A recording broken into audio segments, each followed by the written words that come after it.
You're walking through a dense forest 40,000 years ago. You hear a branch snap. You turn, expecting an animal, but staring back at you is not a beast. It's a man, broad shoulders, deep-set eyes, stronger than you. Maybe smarter, but not quite human. This isn't fiction. This was reality.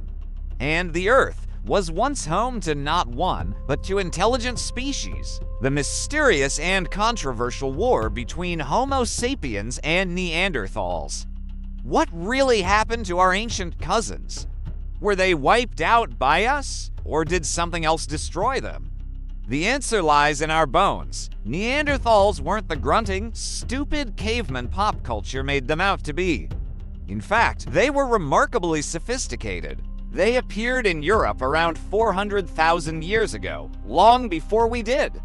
They crafted specialized tools out of flint, made fire-hunted massive animals like mammoths, lived in social groups, buried their dead, even created cave art, and wore jewelry. Some archaeologists believe they could speak, though maybe not with the same complexity as us. And their brains, bigger than ours, but organized differently. Around 70,000 years ago, Homo sapiens began migrating out of Africa. By 45,000 years ago, we arrived in Europe. And suddenly, two intelligent species found themselves sharing the same land. For tens of thousands of years, they coexisted. But coexistence didn't always mean peace. Evidence suggests they competed for food, shelter, territory, mating partners. Imagine the tension. Both species could make weapons, both could organize and communicate. What we're talking about here isn't animals fighting, it's two human species locked in a struggle for dominance. Here's where it gets even more bizarre. When scientists studied modern human DNA, they discovered something shocking. Most non-African people carry 1 to 2% Neanderthal DNA. That means we didn't just fight Neanderthals, we interbred with them. Imagine falling in love, or maybe just surviving a brutal winter and taking shelter with the other.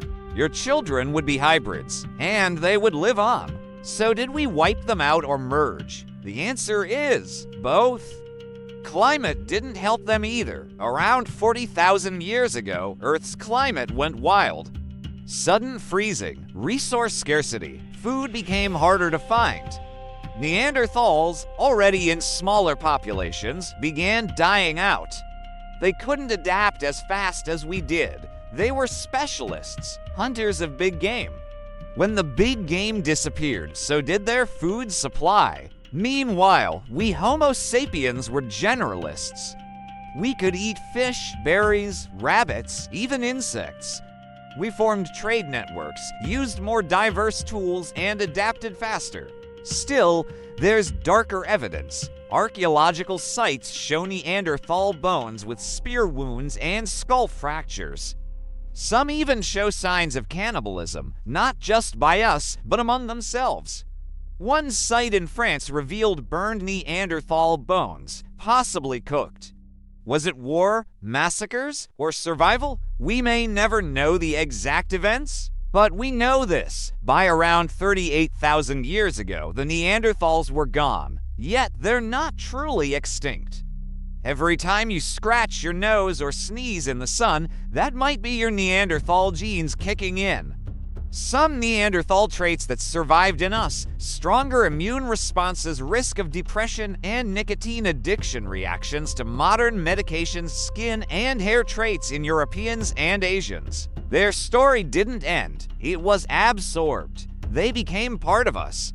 What if they hadn't disappeared? Would Earth have two intelligent species coexisting today?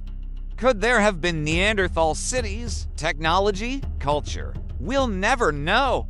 But every time we study our DNA, dig into ancient soil, or ask who we really are, we hear their echoes. Thanks for watching. Subscribe and join us next time as we uncover the things that shaped our past.